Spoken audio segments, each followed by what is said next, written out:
laughed out loud in sympathy. That enraged the man. "Go away! Go away! Go back to the other room, to your playmates." "I don't want him to! I don't want him to! You go away!" cried the girl. "Let him alone! Let him alone!" She was almost weeping. There was a sound of footsteps in the doorway. Julian Mastakovich started and straightened up his respectable body. The red-haired boy was even more alarmed. He let go the girl's hand, sidled along the wall, and escaped through the drawing-room into the dining-room. Not to attract attention, Julian Mastakovich also made for the dining-room. He was red as a lobster.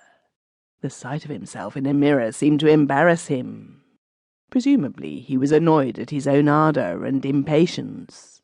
Without due respect to his importance and dignity, his calculations had lured and pricked him to the greedy eagerness of a boy who makes straight for his object.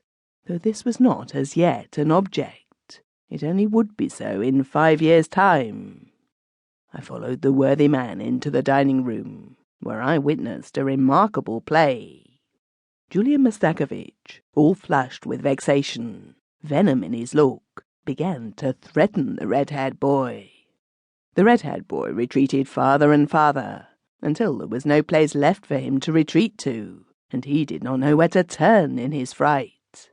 "Get out of here! What are you doing here? Get out, I say, you good-for-nothing! Stealing fruit, are you?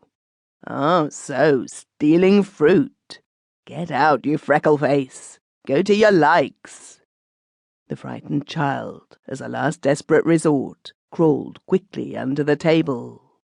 His persecutor, completely infuriated, pulled out his large linen handkerchief and used it as a lash to drive the boy out of his position.